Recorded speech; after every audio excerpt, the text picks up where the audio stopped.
General Hospital spoilers for Wednesday, April 30th, tease that Vaughn will be pleased with what Jocelyn Jacks has done. In the hallowed halls of the lecture hall, Professor Henry Dalton, a respected scholar by day, a perverted predator by night, has set the scene for a contest of ambition and seduction, pitting two of Port Charles's brightest young women against each other in a desperate bid to win a coveted assistantship. Jocelyn Jacks, driven by determination and defiance in equal measure, has thrown herself headlong into the contest. Naivety still clouds her eyes. She believes that her charm, intelligence, and unwavering determination will ensure her victory. However, beneath Dalton's friendly smile lies a dark obsession. He craves the bodies and allegiances of both Jocelyn and Emma Scorpio Drake. He laid down his terms frankly. Whoever pleased him most, in whatever way he desired, would receive the appointment. Jocelyn strides into Dalton's office with the confidence of someone who has already won, her heels clicking a staccato tattoo of promise against the hardwood floor. She greets Dalton warmly, brandishes her research proposal on the genetics of neurodegenerative diseases, and leans forward, eager to enthrall him with statistics and clinical implications. But Dalton's gaze lingers too long, a predator's raking stare masked in academic interest. Unbeknownst to Jocelyn, whispers in the faculty lounge have begun to circulate.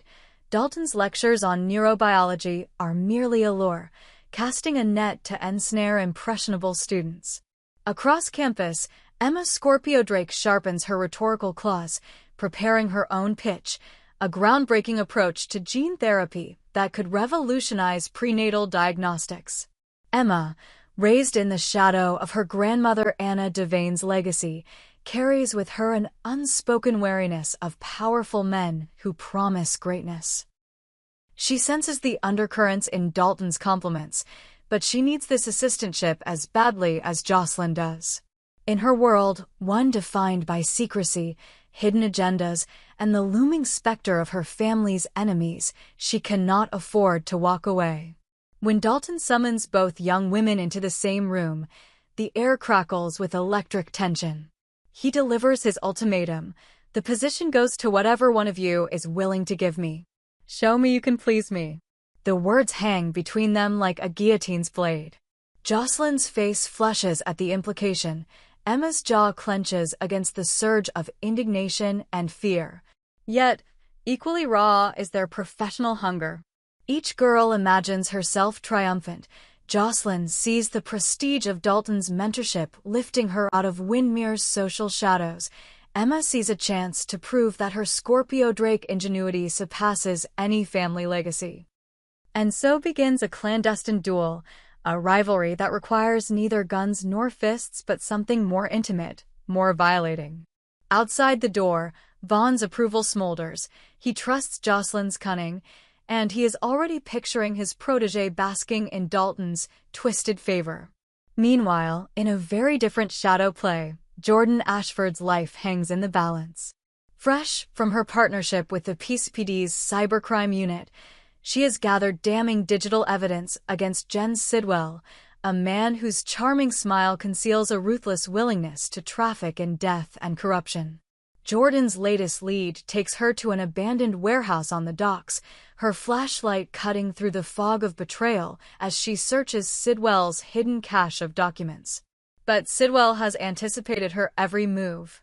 In a breathless moment of terror, Jordan feels a blow at her back.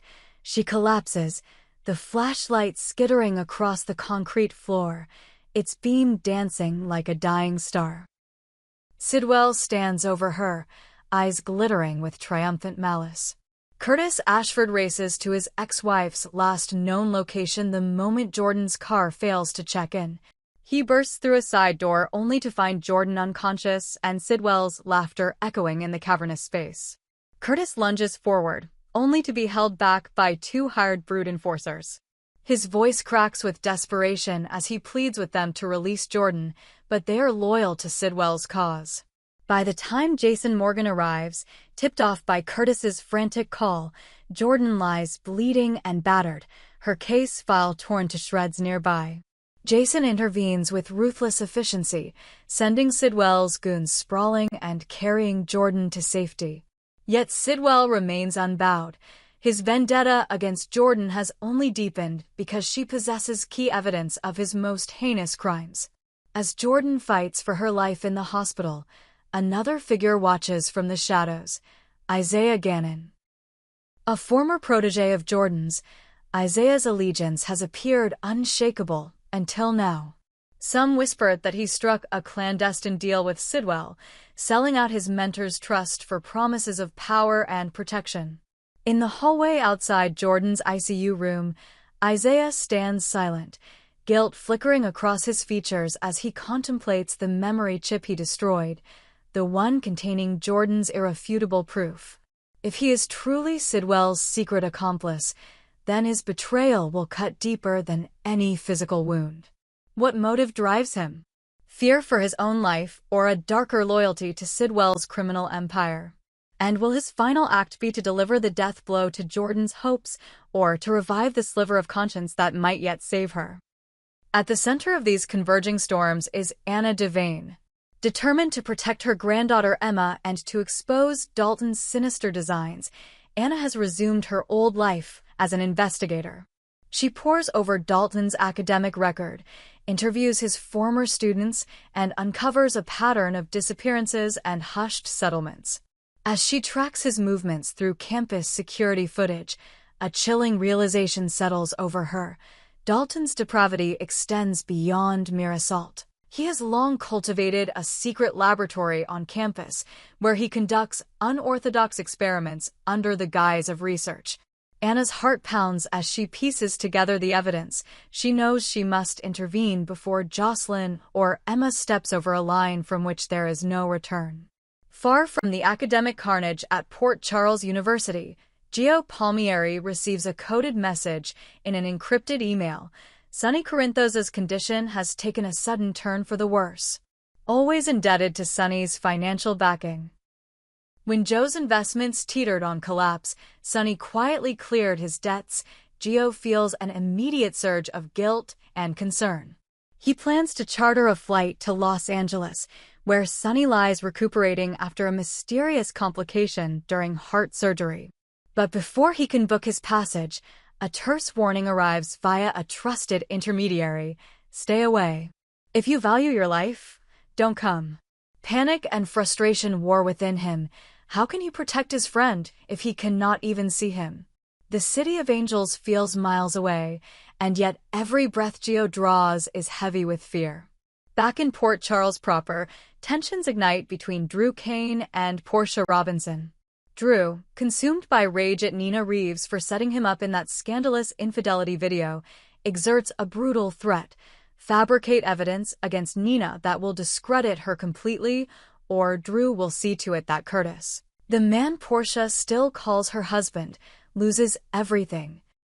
Portia's eyes fill with tears as Drew's words hit her like fists. She and Nina have always been allies in both courtrooms and charity galas. Portia has devoted her career to justice, yet here she stands on the precipice of perjury and betrayal. To refuse Drew invites disaster. He has the means to ruin Curtis's career, to turn the legal system against him.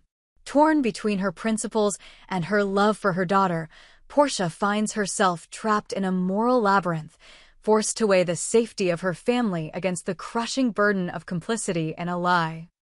In the Robinson household, Trina remains haunted by the specter of her new boyfriend's upcoming surgery. A promising medical student himself, he has confided in Trina about the risks involved in a pioneering neurological procedure that could save his life, but only if everything goes perfectly. Every late-night phone call, every anxious glance at the clock, reminds her that fate is a thread pulled taut over a deadly blade. Unbeknownst to Trina, Drew has fed the surgical team's subtle misinformation, calculated to tip the scales toward catastrophe. As the day of the operation approaches, Trina's dread crystallizes into terror.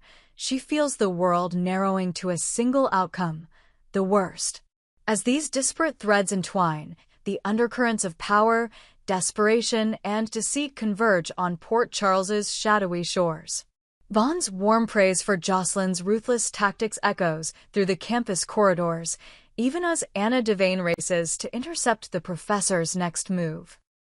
Jordan lies in a hospital bed, her fate uncertain, while Isaiah balances on the razor's edge of betrayal or redemption.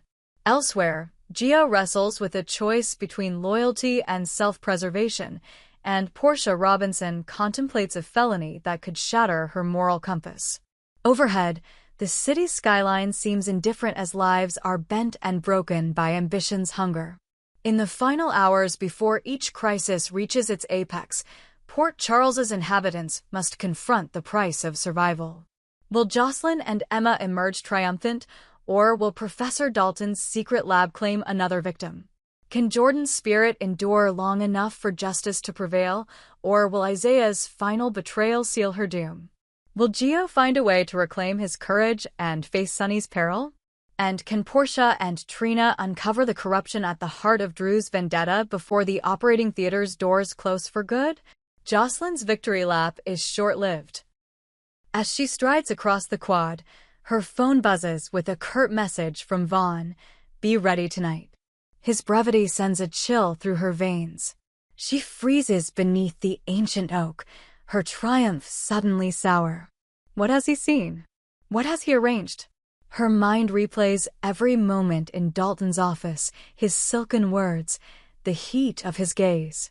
She wonders, uncomfortably, how far she's willing to go to vindicate Vaughn's faith in her. Meanwhile, Emma Scorpio Drake retreats to the solitude of her campus apartment, the weight of betrayal pressing on her chest like a vice. She paces the hardwood floor, each step echoing her anger at Dalton's perversion and her envy of Jocelyn's naive boldness. Emma's memories drift back to her grandmother Anna's tales of espionage, tales of women who'd outwitted monsters far more dangerous than any twisted professor. Inspiration stirs within her. If she cannot outseduce Dalton, she will outsmart him. At dawn, she will infiltrate his laboratory, a locked wing of the science building rumored off-limits to students, and gather the evidence Anna needs. Dawn arrives on a misty breeze. Emma slips through corridors still hushed with early morning hush, her footsteps silent on the cold tile. She picks the lock to a heavy door marked Genetics Research, Authorized Personnel Only, and slips inside. The air smells of formaldehyde and antiseptic. Rows of gleaming instruments stand ready like surgical sentinels. Across a stainless steel table lies a bricked-over hatch in the floor. Heart hammering, Emma pries it open to reveal a flicker of light from below. She climbs down, flashlight in hand, to discover a hidden chamber lined with glass canisters. Each holds a specimen, human tissue, embryonic samples, perhaps even engineered pathogens labeled only by numbers. Dalton's name is stamped on files stacked in the corner. Back at the hospital, Jordan Ashford awakens to the sterile hum of ventilators and the rhythmic beeps of cardiac monitors. Her eyes flutter open to find Curtis Ashford's hand clasping hers. Relief washes over her, but pain sears every breath. Jason Morgan stands at the foot of her bed, arms folded, his stoic expression softening for an instant before he turns and walks away. Jordan's gaze drifts to the bedside table, where a single photograph lies face down. She flips it over, her own image, mid-lecture at the university, tinted with red ink marks, her face circled in charcoal. Below it, the note, "Next time, no rescue." Isaiah Gannon watches from the shadows of the hallway, unseen. His reflection flickers in the glass doors as he considers approaching, but he hesitates. If he confesses, he loses everything Sidwell promised him: power, protection, a place at the top of a criminal empire. Yet the sight of Jordan's bruised form pricks a shard of conscience. He slips away, leaving his final act of betrayal unfulfilled, for now. Above the city, Gio Palmieri's private jet lifts off into a steel-gray sky.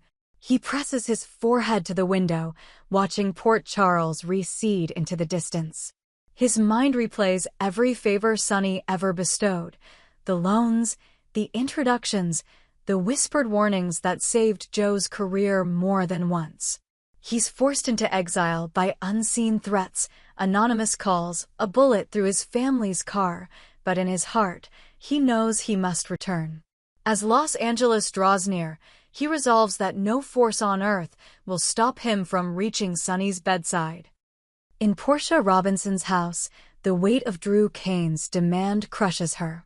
She sits at her kitchen table, the autumn light filtering through lace curtains, and stares at her laptop screen. On one side is the file detailing Nina Reeves's financial records, genuine and untarnished. On the other is a folder titled Fabricated Evidence, with blank templates ready for her signature. Trina stands at the doorway, silent, sensing her mother's turmoil. Portia looks up, her eyes brimming with tears. "I can't," she whispers. Trina crosses the room, takes her mother's hand, and says, "We'll face whatever comes together." Elsewhere, Drew Kane glares at security footage of Nina Reeves receiving a confidential tip, footage he bribed Portia to obtain. His jaw muscles twitch with barely suppressed rage. He dials Portia's number. "You have 24 hours, he growls. Or Curtis suffers consequences. That night, the nurse's ball illuminates the Corinthos estate in a golden glow. Crystal chandeliers scatter light across satin gowns and tuxedos. Vaughn stands at the edge of the dance floor, wine glass in hand, eyes locked on Jocelyn. She drifts through the crowd like prey unaware, but Vaughn's smile is wolfish. He nods at the bandleader, and the music shifts to a slow, haunting waltz. Jocelyn's partner debates stepping forward, but she motions him away. Instead, Dalton emerges from the shadows, extending his hand. Gasps ripple through the guests as Professor Dalton leads her onto the floor. Emma slips in behind them, seething. She watches as Dalton whispers something in Jocelyn's ear. Jocelyn flushes and nods. The professor presses his lips to Jocelyn's cheek, and the crowd applauds politely, unaware of the vile transaction at play. Emma's breath catches. She pictures Dalton's hands on Jocelyn, hands that hovered over forbidden specimens in his secret lab. Determination steels her spine. She strides forward and taps Dalton on the shoulder. He turns, surprise flickering across his face, but before he can speak, Emma pulls Dalton aside and says, "You're done. You've gone too far." Backstage, in a curtained alcove, Vaughn watches the confrontation through a mirrored panel. A slow grin spreads across his face. He had hoped the competition would force both girls to their limits, to reveal secrets, to make themselves vulnerable, but he never intended for Dalton's depravity to surface so publicly. Now, with Emma's accusation and Jocelyn's terror, Vaughn senses power shifting in his favor. Meanwhile, Anna Devane slips into the science building by way of an unguarded service entrance. She moves like a shadow, guided by the map Emma provided. When she arrives at Dalton's hidden laboratory, she finds the door ajar and the chamber abandoned, specimens scattered, files grabbed. Someone has beaten her here. As she sorts through the wreckage, she finds Emma's discarded flash drive, clutched in Dalton's overturned desk. Relief and dread war within her. Emma took the evidence, but both girl and evidence are now in imminent danger. Upstairs, Jocelyn stands alone on the balcony, staring out at the moonlit gardens. Dalton's words from earlier ring in her ears. "Show me you can please me." She realizes, with a sickening clarity, that she never truly understood the cost of his patronage. A soft footstep behind her makes her spin around. Vaughn's expression is unreadable. "Are you all right?" he asks, voice low. Jocelyn searches his face for deceit. "What's happening here?" she demands. Vaughn sighs and steps closer. "I wanted you to see his mask slip before I revealed mine." Far below, the gala's final applause fades as the nurse's ball reaches its crescendo. Inside, medical professionals toast to unity, unaware that their charity event will soon be overshadowed by scandal, by evidence that will surface tomorrow, evidence Emma and Anna will present to the university board, unraveling Dalton's influence and shaking Port Charles University to its core. In the hospital's ICU, Jordan drifts in and out of consciousness. Curtis holds her hand as Isaiah appears at the door, his eyes heavy with remorse. He approaches quietly, kneels beside the bed, and whispers, I tried to stop him. Jordan's eyelids flutter. Isaiah, she murmurs. His shoulders slump. I destroyed the files. I thought it would protect me. Protect us. I'm sorry. Jordan reaches up, tears brimming. You could have helped me bring him down. But you didn't. In that moment, Isaiah sees the wreckage his betrayal wrought, the lives nearly lost, the trust irrevocably broken, and he resolves to make a different choice. He presses a small envelope into Curtis's hand. It's everything left on my phone. Pictures, recordings, proof. Curtis's eyes narrow as he pockets it. Thank you, he says, voice tight with controlled fury. Above the city, Joe's jet touches down on the tarmac. He steps into the cool night air, phones blazing in his pocket with urgent messages from Sonny's doctors. Determined, he calls the hospital and a fatigued nurse answers. Mr. Palmieri? Sonny's in recovery. He's stable, but you should speak with his surgeon in the morning. Relief and frustration crash together. Gio has made it, but too late to comfort his friend during the crisis. He swears under his breath that he will not leave until Sonny wakes. Back at the Robinson home, Trina stands outside the surgical wing's sliding doors. Portia stands beside her, eyes red but resolute. We're here, Portia says, offering Trina her arm. Trina leans in, resting her head on her mother's shoulder. He's everything to me, she whispers. Portia holds her tighter. Neither knows that Drew's sabotage has set a trap, one that could turn hope into heartache on the operating table.